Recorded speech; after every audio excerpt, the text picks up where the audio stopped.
Naik ke puncak gunung, lihat beras kok pundung. Ya, gimana nggak pundung pemirsa? Wong harganya terus naik ke atas, bikin dompet menangis. Kalau kayak gini kan ceritanya ya impor lagi. Loh.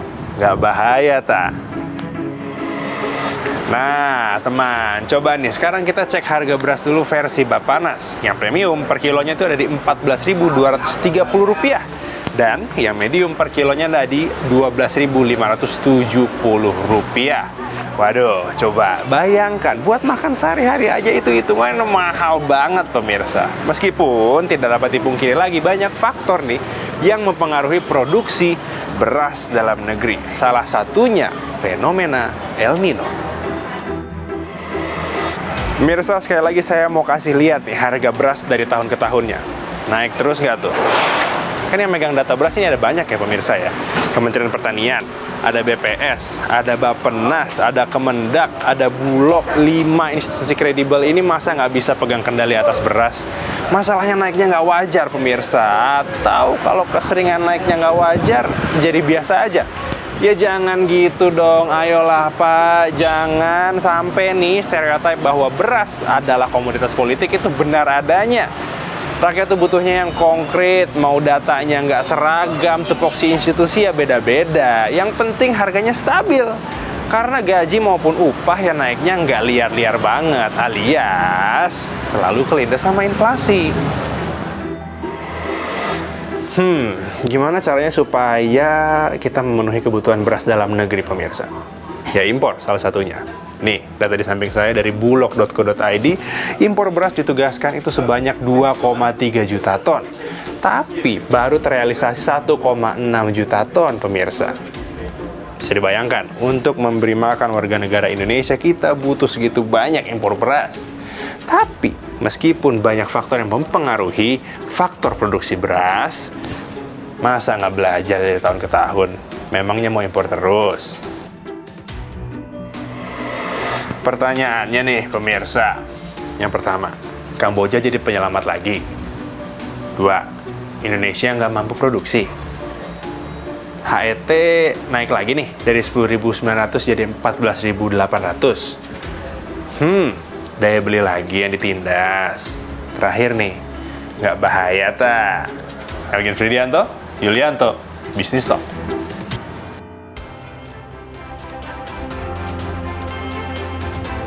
Selamat malam saudara, bertemu lagi di Bisnis Talk bersama saya Masih Sertarigan. Harga beras terus naik, bahkan disebut-sebut menjadi pecah rekor begitu. Bagaimana bisa demikian? Apakah benar produksi beras dalam negeri benar-benar tipis sampai ada dugaan juga muncul adanya mafia beras? Untuk menjawabnya di diskusi malam ini telah bergabung bersama kami di studio ada Pak Arief Prasetyo Adi, Kepala Badan Pangan Nasional. Selamat malam Pak Arief. Selamat malam Mbak Ilona, pemirsa. Ya, saya juga menyapa Pak Abdullah Mansuri, Ketua Umum Ikatan Pedagang Pasar Indonesia. Selamat malam. Mas Yuri, terima kasih telah bergabung. Dan saya juga menyapa dari Zoom ada Pak Starto Alimuso, Ketua Umum Perkumpulan Penggilingan Padi dan Pengusaha Beras Indonesia. Selamat malam Pak Starto. Selamat malam Mbak Ilona, selamat malam kita semua. Ya, diskusi malam kita kali ini cukup seksi dan buat ibu-ibu menangis yang suka belanja ke pasar. Jadi saya langsung cek soal keadaan lapangan dulu sebelum kita ngomongin lebih jauh tentang solusi begitu ya Pak Arief. Pak Arief, harga beras ini konsisten naik begitu, kira-kira kenapa bisa demikian? Bukankah sudah ada impor beras yang dilakukan, 1,6 juta ton sudah masuk di Indonesia, dan untuk produksi beras beberapa waktu yang lalu Mentan mengatakan bahwa sebenarnya stok melimpah. Silakan. Terima kasih Mbak Ilona diberi kesempatan untuk menjelaskan beberapa hal. Yang pertama, harga beras hari ini memang tinggi, sehingga pemerintah hari ini memulai untuk melakukan, kemarin tepatnya, mulai melakukan percepatan bantuan pangan. Jadi lebih ke arah action ya. Untuk 1 bulan 213.000 ton, artinya kalau 3 bulan itu sekitar kalikan 3 ya. Jadi buat pemerintah sekitar 640.000 ton ini stok pemerintah tentunya dikeluarkan. Ini memang perintah Pak Presiden. Okay. Jadi sudah kita kerjakan tadi pagi saya juga menemani beliau untuk cek ya pendistribusiannya sampai ke Cilegon. Sebelumnya juga bersama tim juga mencek di Bogor. Sebelumnya setelah itu ke Kelapa Gading. Artinya ini secara masif juga disiapkan. Kemudian besok pasar induk beras Cipinang juga mulai digelontorkan. Artinya apa? Kita diperintahkan untuk mengisi semua pasar. Ya, pasar mulai dari pasar tradisional, pasar modern, pasar induk beras, bantuan pangan, semuanya digerojok, ya, diguyur. Ya. Saya lebih suka kita bicara solusi karena kalau harga beras itu hari ini ada mendekati 14-15 ribu, artinya memang gabah itu harganya di atas 7 ribu. Pada saat gabah di atas 7 ribu, artinya nggak mungkin lagi 10.900. Ya.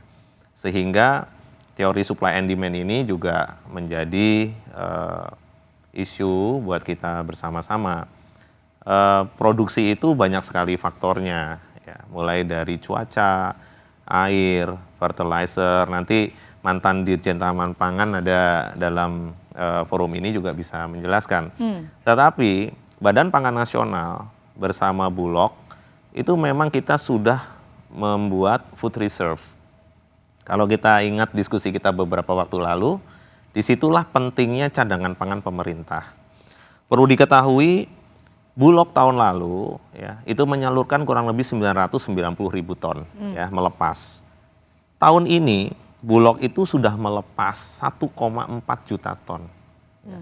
Masih punya secure stock 1,6 juta ton. Akan masuk 400 ribu ton. Itu artinya apa? Artinya early warning system dari pemerintah itu sudah ada.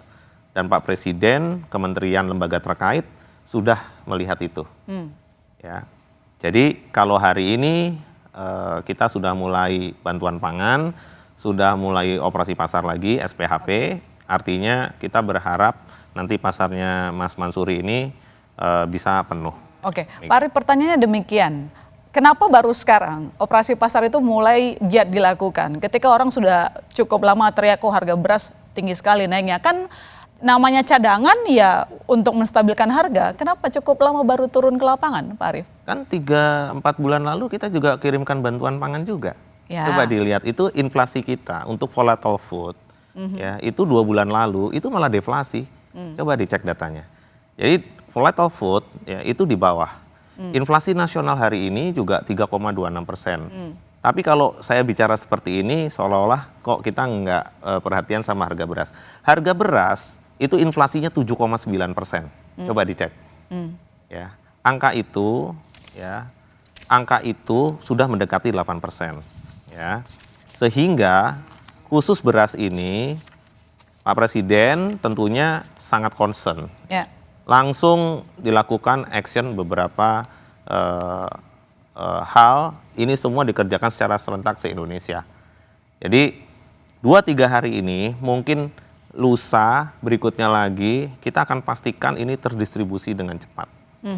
Nah sambil kita lakukan demikian harusnya juga kita dorong produksi. Kenapa? Karena produksi ini hari ini sangat menjanjikan. Dengan harga gabah yang sudah waktu itu dinaikkan 20%, kita semua dulu sepakat bahwa produksi itu berbanding lurus dengan kesejahteraan petani, sehingga hari ini menggairahkan petani untuk melakukan tanam. Ya, tinggal waktunya. Ya, kenapa? Karena kalau melihat BMKG, kecuali daerah yang sumbernya waduk, irigasi teknis, mungkin baru bisa ditanam daerah-daerah itu November, berarti ada geser. Ya, sesuai dengan kebutuhan air karena padi sangat perlu air. Demikian. Oke, Pak Arief, nanti saya masih akan follow up. Ada 1,6 juta ton cadangan pangan, kenapa baru akan digelontorkan? Saya masih belum clear tadi jawaban dari Pak Arief, tapi sebelum saya ke Pak Arief, saya ke Pak Mansuri dulu. Pak Mansuri, kalau IKP pernah bilang ada potensi darurat beras nasional, maksudnya gimana? Emang kondisinya udah sedarurat itu? Karena kalau Pak Arief menjelaskannya sangat tenang sebenarnya, saya lihat tadi runut begitu, kayaknya nggak ada yang perlu dikhawatirkan. Gimana? Ya, sebenarnya saya harus sampaikan bahwa untuk kali ini pemerintah gagal ya menjaga agar harga beras tidak mencuat tinggi. Dan itu sudah saya sampaikan juga ke Pak Arief paling tidak 1 bulan yang lalu. Saya sudah protes, Pak Arief harganya naik 300 perak. Waktu itu, waktu ketemu, kita rutin ketemu di Badan Pangan untuk membahas persoalan pangan dan saya sudah protes itu. Tetapi memang keinginan pemerintah untuk memperkuat petani kita ya, sehingga harga gabah dinaikkan. Tapi saya protes di level kami di pedagang dan masyarakat ini akan mengalami kesulitan. Dan untuk urusan harga khususnya beras ya, ini sebenarnya bergantung pada produksi. Kalau kita lihat ya produksi kita tahun ini, walaupun ini sebenarnya juga tidak bisa dipisahkan dari tahun yang lalu. Bagaimana serapan bulog yang minim di tahun lalu, terus sampai pada proses sekarang itu sebenarnya beruntut sebenarnya. Tapi saya harus sampaikan bahwa pemerintah gagal melakukan antisipasi untuk harganya tidak tinggi. Bisa bayangkan dalam kenapa saya bilang darurat, karena rekor kenaikannya dari ada 9.000, 10.000 sampai ke sekarang ke 12.000 yang medium. Menurut saya tidak masuk akal kenaikan beras dalam sejarah panjang kita sampai pada 12.000. Bahkan saya cek di beberapa daerah di Maluku, ada satu pulau K itu harganya terendah itu 17.000. Nah ini fakta yang itu harus medium. kita jaga. Medium. Sebenarnya harga beras itu tidak hanya dipatok medium dan premium, Mbak. Masih ada jenisnya macam-macam. Tetapi kira-kira gambarannya di Jakarta kami hitung kurang lebih sekitar 12.600. Premium sekitar 14.200-an, 400-an. Oke, kalau tadi Pak Mansuri bilang ini sebenarnya masalahnya di produksi, begitu saya ke Pak Sutarto. Pak Sutarto, sebenarnya kan kalau lihat dari bulannya itu panen raya kemarin Maret April ya, kalau tidak salah. Nah, apakah itu berjalan atau tidak ya sebenarnya di kondisi lapangan Pak? Memang sekarang musim kemarau, banyak berita menampilkan bahwa ada yang gagal panen, intinya gagal lah seperti itu. Apakah memang seseret itu produksi padi kita di tahun ini? Oke, jadi begini, kejadian hari ini tidak lepas dari kejadian-kejadian sebelumnya. Tentunya mulai dari tahun lalu seperti apa, kemudian tahun ini seperti apa.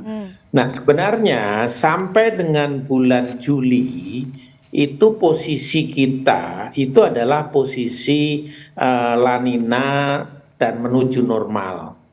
Yang namanya El Nino itu kan baru dimulai Agustus. Seyogyanya tentunya produksi kita mestinya normal dan bahkan tahun ini sebenarnya kita ini panennya maju. Waktu itu bulan Februari sudah mulai panen, kemudian Maret itu sudah panen raya. Hanya sayangnya yang terjadi sejak tahun lalu itu ada persoalan-persoalan yang mendasar, yaitu masalah pupuk. Ya, tentunya semua tahu pupuk ini ada masalah pengurangan subsidi, kemudian yang kedua adanya kesulitan kita mendapatkan pupuk karena adanya perang Ukraina.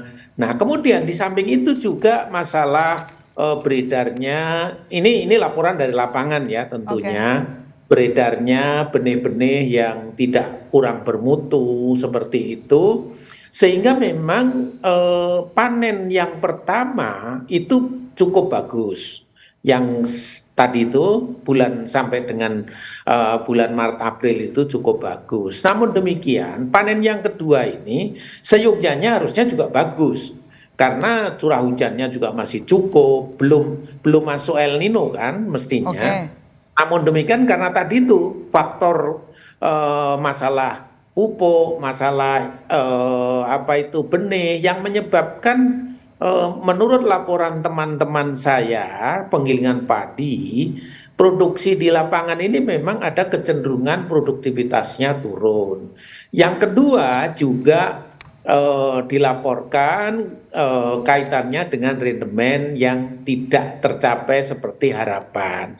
Saya hari ini baru ketemu dengan teman dari Palembang, kemudian dari Jawa Timur. 2 hari yang lalu saya ketemu dengan beberapa teman Jawa Tengah, Jawa Timur, dan Jawa Barat. Oke. Kemudian sebelumnya lagi kami ketemu dengan banyak teman sampai Aceh pun kami sudah ketemu. Memang persoalan ini harusnya kita dapat menyelesaikan dengan baik manakala apa yang disebut dengan pupuk itu tersedia secara cukup, tepat waktu. Karena pupuk terlambat seminggu saja itu akan menyebabkan terjadinya penurunan produksi, produktivitas, dan juga rendemen seperti itu. Di samping memang kaitannya dengan benih. Inilah sebenarnya berkaitan ke sana, sekalipun ada faktor-faktor lain penyebab kenaikan harga itu, termasuk tentunya tadi disebut juga dengan stok kita, stok pemerintah yang relatif kecil, kemudian juga isu yang cukup hangat kaitannya dengan El Nino, kemudian yang akan terjadi dan sekarang baru mulai terjadi. Kemudian juga masalah ekspor impor beras yang beberapa negara membatasi ekspornya. Itu adalah isu-isu yang memicu keadaan seperti itu. Oke, baik. Terima kasih Pak Sutarto. Yang jelas pertanyaan berikutnya dari 1,6 juta ton beras cadangan yang dimiliki, berapa yang sudah digelontorkan ke pasar. Nanti dijawab oleh Pak Arief. Jangan kemana-mana saudara, Bisnis Talk masih akan segera kembali.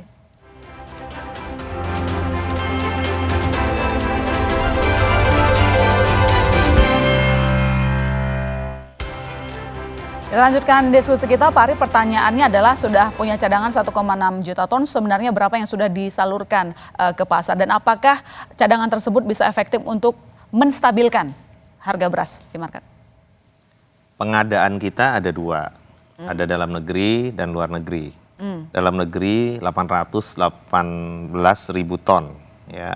Kemudian realisasi impor 1,5 juta ton. Jadi pengadaan Bulog tahun ini sudah 2,3 juta ton lebih. Kemudian penyaluran yang sudah dikerjakan ada SPHP, ya, stabilisasi pasokan dan harga pangan 760 ribu ton. Kemudian untuk tanggap darurat 2.250 ton. Kemudian ada bantuan pangan tahap pertama untuk tahap pertama ini 3 bulan 640 ribu ton untuk 21,3 juta. Jadi kalau ada yang sampaikan pemerintah tidak peduli, nggak benar. Ya, pemerintah itu memberikan bantuan pangan buat 21,3 juta KPM selama 3 bulan, 10 kilo, 10 kilo, 10 kilo. Itu sudah selesai tahap pertama. Yang tahap kedua akan dilakukan percepatan, jadi September, Oktober, November, 21,3 juta. Ya, kemarin Presiden berkenan langsung mencek di lapangan, gitu ya. By name, by address, ya. Kemudian kita pakai PT Pos juga di situ. Jadi traceable, ya. Kemudian total penyalurannya sebesar 1,45 juta ton. Jadi kesimpulannya total pengadaan 2,3 juta, total penyalurannya 1,4, masih akan masuk sekitar 450 ribu ton. 450 ribu ton kapan kira-kira masuk? Ini paling lambat bulan November. Bulan November masuk ya. Tapi yang untuk bantuan beras 3 bulan tadi berarti itu juga sumbernya dari beras impor ya? Kalau yang sekarang kita mix kan. Jadi yang satu dalam negeri, yang satu juga dipakai beras impor. Gitu. Dua-dua dipakai. Oke, Pak Mansuri, kalau dari IKP sendiri apakah benar menerima stok beras Bulog Untuk di saat ini pasar? belum, di pasar belum. Terima stok dari Bulog, belum. Saat ini kami masih berusaha secara mandiri, bekerja sama dengan anggotanya Pak Sutanto di lapangan, di penggilingan. Kadang-kadang di penggilingan sendiri kami harus berhadapan dengan banyak pedagang yang lain, bahkan pedagang dari luar daerah pun datang untuk mengambil beras, dan itu kadang-kadang rebutan. Kadang-kadang sampai begini, ini isu yang terjadi di Jawa Barat. Kadang berani berapa? 11, 11.500, 11.300, sampai begitu. Siapa yang lebih tinggi Siapa yang boleh lebih ambil barangnya. Nah itu sebenarnya yang harus kita jaga agar kembali ke tadi. Ada 2 kementerian dan lembaga sebenarnya. 2 kementerian dan lembaga ini yang harus lebih fokus persoalan beras. Ini kan selalu terjadi, persoalan-persoalan pangan ini kan selalu terjadi setiap saat. Persoalan beras ini ada 2 kementerian paling tidak. Yang pertama Kementerian Pertanian yang fokus pada produksi, tidak bicara angin surga di depan bahwa kita produksinya besar tapi faktanya tidak ada produksinya. Yang kedua adalah Bulog, serapan yang dilakukan Bulog. Kadang-kadang Bulog ini kaku juga. Kakunya gimana tuh? Ya harganya kalau nggak segini nggak mau gitu. Dan sedangkan petani kita juga tidak mau dengan harga yang rendah. Maka 2 lembaga ini benar-benar harus tulus dari hati mengerjakan tugas yang diberikan konstitusi untuk mereka agar tidak terjadi persoalan yang sejenis ini. Persoalan ini dikarenakan pemerintah tidak hadir dalam melakukan produksi, mengadvokasi, mendampingi termasuk bagaimana pupuk, masih banyak sistem ijon di lapangan. Petani sebelum tanam pinjem duit dulu ke tengkulak, nanti anaknya sekolah pinjem duit, masih banyak isu-isu itu. Maka kalau pemerintah hadir melakukan advokasi, mendampingi bagaimana pupuknya, bagaimana modalnya, bagaimana dan seterusnya, kami rasa itu bisa diantisipasi. Nah, apakah stok yang digelontorkan Pak Arief atau Bulog ini bisa menurunkan harga? Menurut saya belum secepat itu ya, karena sampai detik ini juga pedagang belum menerima stok yang dimiliki Bulog. Ada sebagian di beberapa pasar ya, di Klender yang sempat dikunjungi Pak Arief dan Dirut Bulog, ya ada barangnya. Tapi kalau yang belum, kata Dirut Bulog harus lapor dulu ke kepala pasar, tidak perlulah ribet-ribet. Gelontorkan, instruksi Presiden gelontorkan. Dan itu pun kami minta jangan hanya berupa kemasan, curah juga digelontorkan. Baik, oke. Kurang efektif cara kerja dari pemerintah. Tidak efektif. Pak Arief, kurang efektif kerjanya katanya. Ini gimana sih koordinasi antara Bappenas, Kementerian Pertanian, dan Bulog, gimana? Ya justru itu, jadi besok kita mulai pasar induk beras Cipinang. Jadi nanti Pak Mansuri, tentunya teman-teman dari pedagang pasar seperti biasa. Kami itu pengen sekali ya, semua pedagang pasar ini ya tentunya punya stok beras SPHP. Jadi kalau sekarang by name, by address, location ya kasih listnya, kita minta Bulog untuk gelontorkan. Karena begini, pada saat harga seperti hari ini ya memang waktunya beras Bulog dikeluarkan. Ya, sekarang waktunya beras Bulog dikeluarkan. Tapi pada saat kemarin masih memiliki stok yang cukup banyak, harga juga masih baik, itu memang waktunya Bulog itu memang simpan. Jadi begini, kita semua sudah tahu tren bahwa semester pertama produksi tinggi. Semester kedua, utama 3 bulan terakhir, produksi rendah. Pasti, itu sudah pasti, itu trennya demikian. Sehingga pada saat produksi tinggi, kesempatan kita untuk simpan. Tadi Pak Mansuri sampaikan, itu waktu Bulog serap gitu ya. Bulog itu sebenarnya disiapkan untuk kita bilangnya safety net ya. Jadi harga terendah ya supaya tidak jatuh terlalu dalam, di situ fungsi Bulog untuk menyerap. Pada saat harga tinggi ya itu sudah, jangan pada saat produksi itu rendah Bulog menyerap. Nanti Pak Tarto mantan Dirut Bulog juga mungkin bisa jelaskan bahwa pada saat produksi rendah kalau Bulog ikut masuk akan memicu lebih tingginya harga. Nah ini kita udah sepakat nih ya. Kemudian saat ini memang di bawah kita harus percepat bantuan pangan tadi. Ya, bantuan pangan ini saya rasa akan sangat membantu masyarakat kecil ya. Kemudian nanti Pak Mansuri saya minta tolong karena penugasan Bulog itu dari Badan Pangan Nasional bisa diberikan listnya yang bisa dipertanggungjawabkan. Tentunya kalau beras cadangan pangan pemerintah itu ada maksimum harga jualnya. Hari ini harga jualnya adalah 10.900. Ya. Tidak jadi hanya kemasan Mas ya, itu juga curah. Ya, perintah yang hari ini kita berikan adalah mulai besok itu pasar induk Cipinang kita bicaranya beras curah ya, itu mulai digelontorkan. Tetapi sekali lagi, nggak boleh ada penyelewengan karena ini berasnya pemerintah, ada faktor subsidi juga di situ. Ya, kenapa Mas Arief kami minta curah Pak Arief?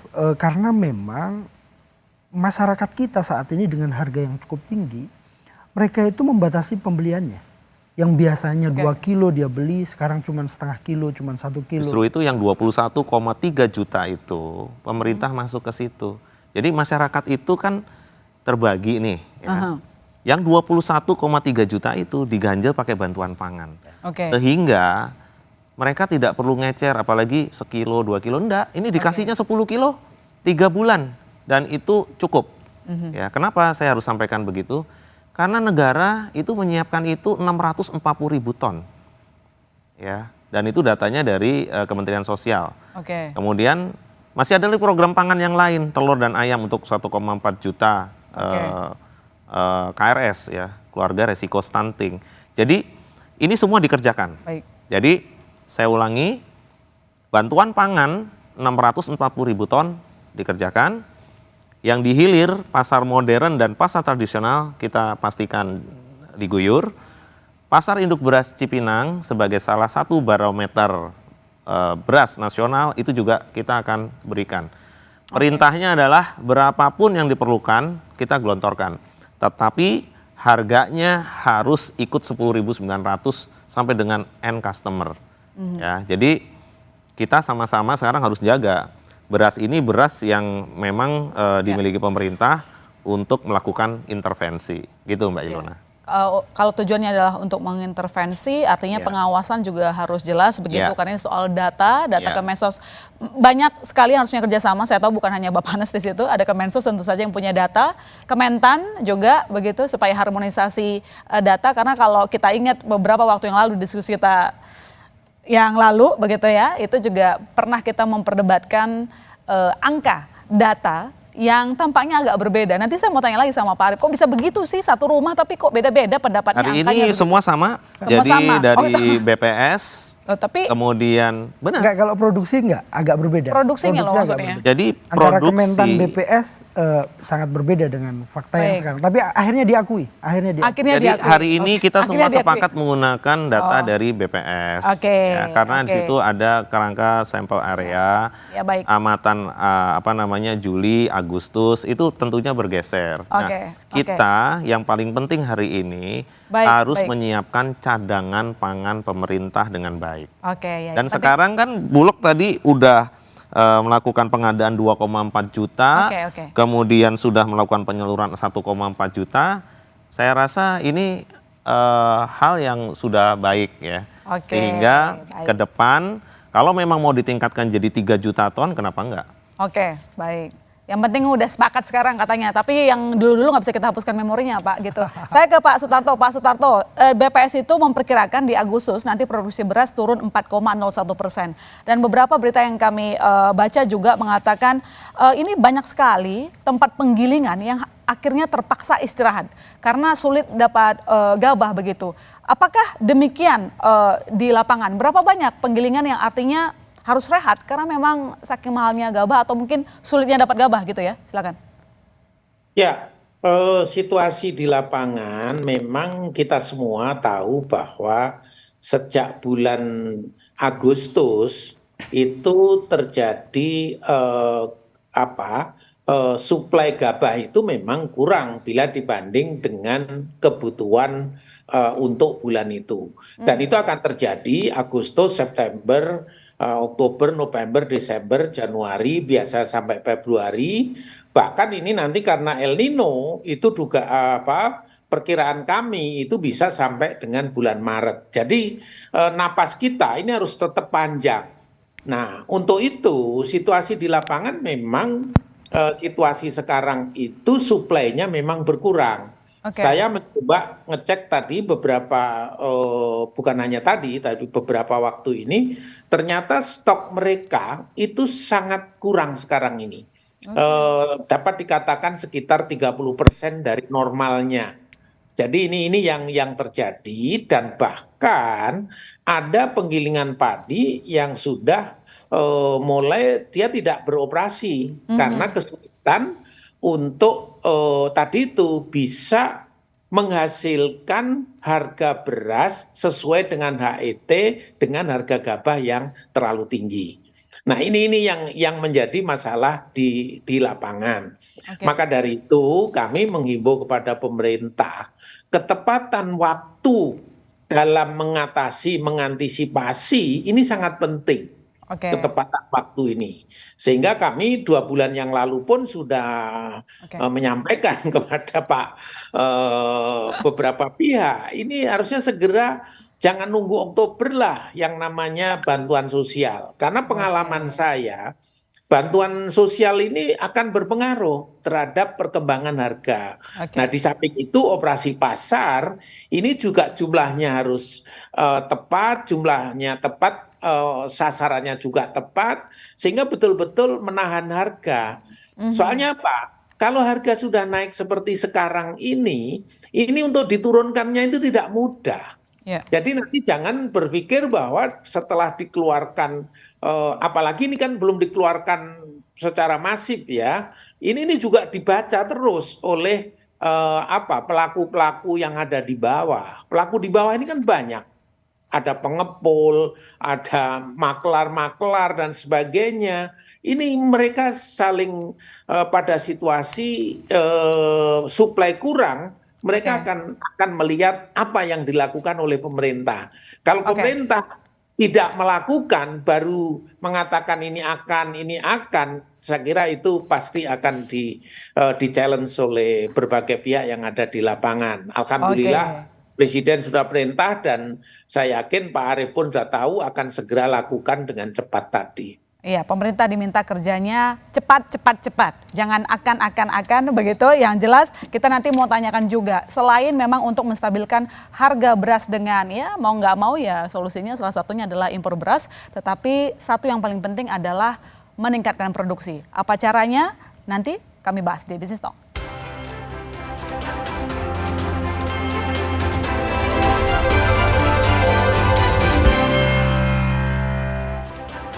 Saudara, kembali di Business Talk dan di segmen ini telah bergabung bersama kita Mbak Titis Nurdiana, wartawan Senior Konten. Mbak Titis, selamat malam. Selamat malam semua. Selamat malam, Mbak Titis. Ini sejumlah narasumber malam hari ini tadi sudah menjelaskan panjang kali lebar, meski mungkin Pak Arief kok kayak kurang gigit ya tadi untuk menjawabnya begitu. Jadi saya minta Mbak Titis yang gigit. Karena untuk menyambung tadi pernyataan dari Pak Sutarto. Ya. Pak Sutarto meminta pemerintah itu harusnya kerjanya cepat. Berarti kan apa yang dilakukan sekarang dianggap agak lambat.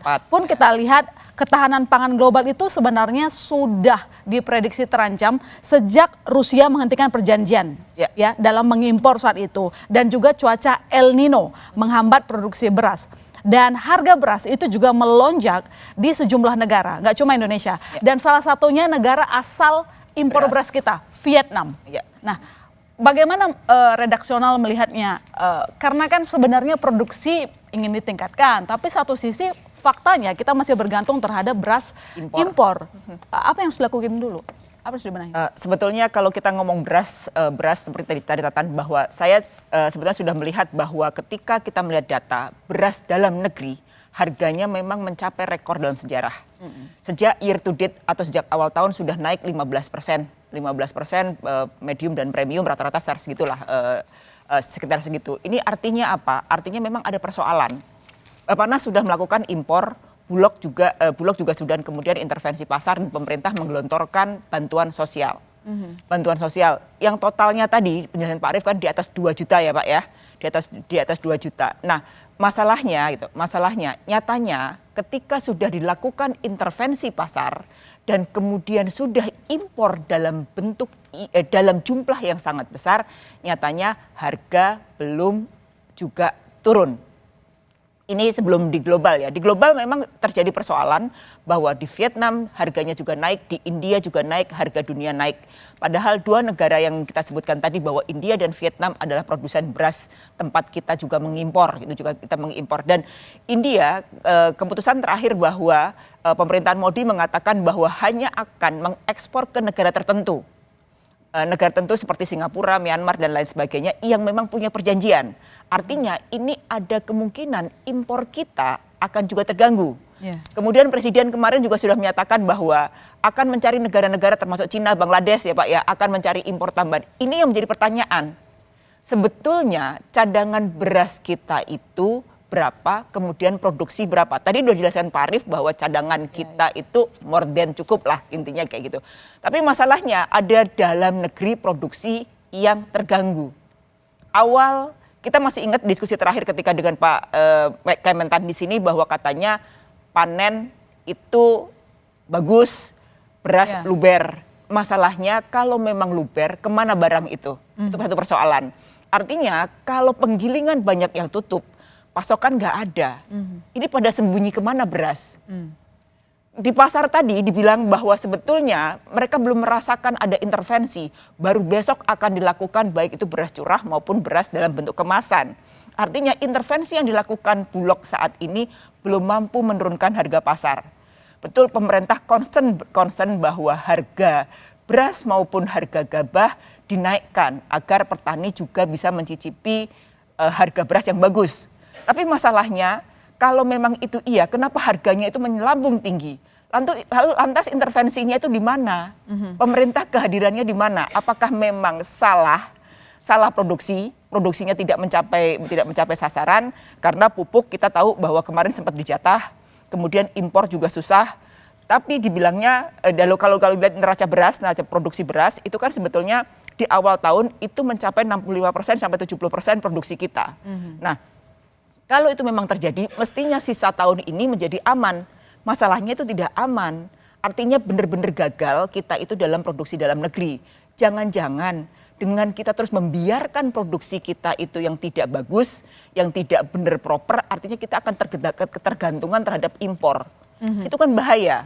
Ini kan bahaya banget, artinya apa? Kita itu ketahanan pangannya itu tergantung dari impor. Sementara kemandirian pangan yang dijanjikan pemerintah itu hanya sebatas janji-janji di atas kertas. Artinya itu kuat atau galak di tataran rencana, tapi ompong di lapangan. Artinya kan tidak. Artinya ini memang ada yang salah entah di produksinya. Artinya kemandirian pangan itu masih jauh dari harapan. Itu sebetulnya yang terjadi seperti itu kalau kita di redaksi. Benar. Untuk menyambung pernyataan dari Mbak Titis, Indonesia masih bisa swasembada beras nggak sih? Karena gini, ketika kita terlalu bergantung terhadap pasokan dari negara lain, contohnya India kalau dia bermasalah, itu kita juga gejolak loh Pak. 40% sumber beras internasional itu diberikan oleh India. Kalau dia bermasalah kenapa artinya semua kalau kita terlalu bergantung ke negara lain kan berbahaya. Nah, apa strategi jitunya untuk meningkatkan produksi beras, Pak Arief, biar kita nggak begini terus? Masalahnya kita setiap tahun sama loh. Ya, jadi sekarang pada waktu kita awal tahun lalu, Badan Pangan Nasional misalnya mempunyai kalkulasi, punya projection, kemudian kita menyarankan untuk melakukan importasi. Pada saat itu juga tidak mudah meyakinkan semua pihak bahwa kita memerlukan importasi. Ingat pada waktu itu? Ya. Kemudian saya meyakinkan bahwa ini sebagai cadangan pangan pemerintah dan tidak akan mengganggu harga di tingkat petani. Hari ini terbukti bahwa harga di tingkat petani tidak ada yang jatuh walaupun pemerintah mengimpor 2 juta ton. Artinya Badan Pangan Nasional mendeliver apa yang disampaikan. Jadi importasi itu harus terukur. Hari ini kita melakukan itu. Kemudian yang kedua, negara sekelas Cina dengan produksi 148 juta ton dengan konsumsi 155 juta ton. Itu pada saat bersamaan ya melakukan ekspor juga melakukan impor. Ini trade balance ya. Indonesia juga melakukan hal yang sama. Tadi kan Mbak Ilona bicara mengenai swasembada. Kalau definisi yang saya tangkap, swasembada itu apabila produksi dalam negeri itu bisa mencukupi 90% itu swasembada. Jadi kalau keperluan kita 1 tahun itu 31 juta, 30 juta Mbak Titis, importasi 10% itu ya 3 juta. 3 juta ya. Jadi kita itu masih swasembada. Oke. Ini saya harus sampaikan begitu iya. Adapun kita itu surplusnya 1 tahun 2022 itu hanya 1,3 juta ton like for like. Kita nggak bicara carry over ya. Carry over itu produksi yang sebelumnya, kemudian sisa berapa, kemudian itu menjadi ending balance menjadi balance kita.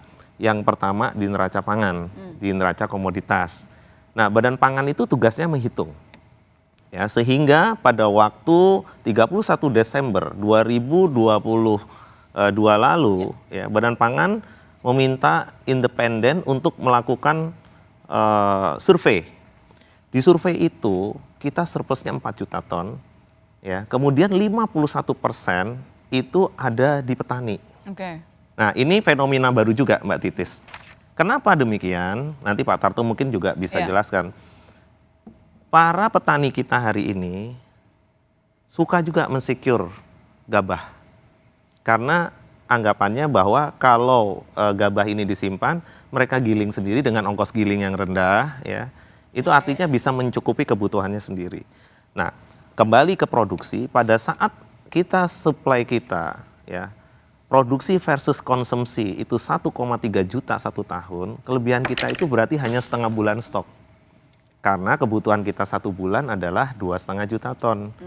Di situ kenapa saya menganjurkan mentop up stok Bulog. Ya, kita bicaranya akhir tahun lalu, kita minta 500.000 ton untuk diimpor, kemudian berikutnya 2 juta ton diimpor. Oke. Hari ini, angka ini yang kita pakai untuk melakukan stabilisasi. Jadi sekali lagi, bicara swasembada kita sudah jelaskan, bicara suplainya itu berlebih hanya 1,3 juta ton itu ekuivalen setengah bulan. Proses dari tebas ya sampai dengan menjadi beras juga distribusi juga harus dilihat. Kemudian daerah panen itu tidak bersamaan, ya, daerah panen tidak bersamaan. Nah, ini menjadi pertimbangan kita semua. Baik. Gitu. Oke, baik. Untuk statement akhir saya ke Pak Mansuri. Pak Mansuri, ini closing statement singkat saja. Setiap tahun kita mengalami hal yang sama, nggak usah malu untuk mengakui tersebut. Kira-kira apa yang perlu diperbaiki segera karena sudah harus ada konsistensi untuk lebih mandiri. Saya pikir Pak Arief Badan Pangan seperti pemadam kebakaran ya. Jika kondisinya sudah sulit maka beliau datang memadamkan api itu. Tapi faktanya begini, ini harus kita jaga agar ke depan, tahun depan tidak terjadi lagi. Oke. Produksi kita itu sesungguhnya yang kita siapkan berapa sih? Oke. Terus produksinya di mana saja, wilayah produksinya di mana saja. Ini kan harus pemerintah harus tahu. Dan ini nggak boleh hanya bicara, oh iya kita akan siapkan. Tidak bisa begitu. Harus diadvokasi petaninya, didampingi bagaimana pupuknya. Pupuk subsidi itu sampai nggak ke petani? Apa didistribusikan ke kekuatan-kekuatan politik saja atau akses politik saja? Tidak ke petani langsung atau dijual ke petani lebih mahal? Ini berbahaya. Yang kedua, kami meminta agar pemerintah benar-benar fokus pada pendampingan ke petani. Bagaimana modalnya, bagaimana pupuknya, bagaimana termasuk distribusinya. Agar apa? Kalau kita bisa ketahui berapa produksi dan konsumsinya dan stok yang kita bisa cadangkan, Pak Arief tidak jadi pemadam kebakaran lagi. Oke, jangan jadi pemadam kebakaran aja. Begitu saya ke Pak Sutarto, closing statement saja Pak sebagai simpulan apa yang mungkin bisa kita wujudkan untuk lebih mandiri pangan nasional? Ya, pertama kalau kita bicara untuk peningkatan produksi padi atau produksi gabah, peluang kita masih cukup besar. Karena hari ini produktivitas kita baru mencapai 5,3 ton per hektar. Padahal potensi produksi bisa sampai 7-8 ton per hektar. Ini yang pertama. Nah, untuk itu tentunya kita betul-betul harus all out untuk mendampingi tadi seperti yang Pak Mansuri sampaikan, supaya betul-betul tercapai. Di samping juga jangan sampai yang namanya konversi lahan ini masih jalan terus. Pengurangan luas panen, kan data terakhir ini kan 5 tahun terakhir ini kan luas panennya juga turun. Ini yang harus menjadi perhatian kita. Yang kedua, Karena negara kita ini adalah negara kepulauan, kemudian produksi beras itu sendiri tidak sepanjang tahun merata. Apa yang harus dilakukan? Pemerintah harus punya stok yang cukup. Oke. Tidak mungkin pemerintah memiliki stok dengan stok yang kecil itu akan mampu melakukan pengendalian stabilisasi harga di lapangan. Jadi stok yang cukup ini tentunya berdasar pengalaman itu nanti harus dijumlah. Baik. Berapa stok semua. Ya. Sebenarnya akhir tahun itu diharapkan masyarakat dan pemerintah itu harus punya stok sekitar 10 juta ton lah. Itu baru aman. Oke. Nah, kemudian 10 pemerintah juta ton. sendiri harus memiliki memiliki stok yang cukup. Yang terakhir, saya pikir setiap kita melakukan langkah-langkah untuk stabilisasi, tentunya saya menggarisbawahi lagi ketepatan jumlah yang harus dikeluarkan, ketepatan waktu, ketepatan sasaran secara strategis bagaimana dilakukan ini harus kita betul-betul jaga. Terima kasih. Itu harapan kita bersama, semoga dapat diwujudkan. Yang penting kerjasama antar kementerian lembaga. Tipis saja, Mbak. Saya pengen ini aja, Pak. Artinya dalam waktu dekat harga beras tidak akan turun, Pak. Berapa lama dengan intervensi yang dilakukan pemerintah kemudian harga beras bisa kembali ke HET maupun harga gabah? Pertanyaan terakhir dari saya, Pak. Jadi hari ini kita do the best. 640.000 ton diguyurkan. Kemudian yang 1,5 ini cepat kita kerjakan. Baik. Nanti minggu depan kita cek lagi sama-sama ya, seberapa efektif tadi seperti Pak Tarto sampaikan. Nanti kalau Mas Mansuri dia nggak dapat beras operasi pasarnya Bulog, itu satu pertanda bahwa ya itu satu pertanda bahwa bantuan itu nggak sampai. Ya.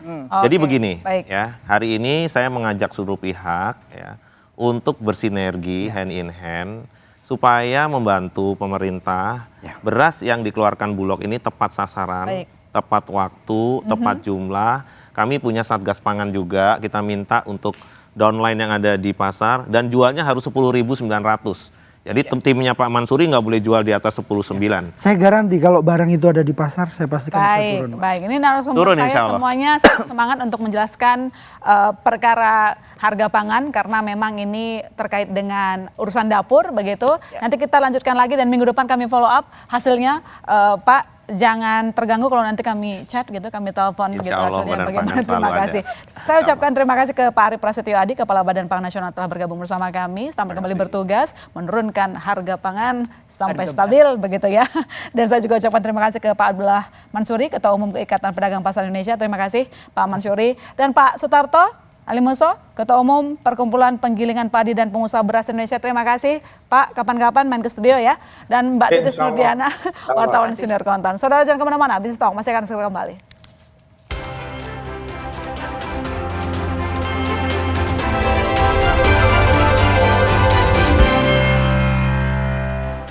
Ya saudara, tingginya harga beras bikin emak-emak meringis, tetapi pemerintah sudah berjanji akan segera menstabilkan harga pangan dengan sejumlah strategi yang sudah disiapkan. Semoga efektif, kita tunggu pekan depan. Dengan demikian saya masih tertarik dan undur diri. Sampai jumpa Selasa depan.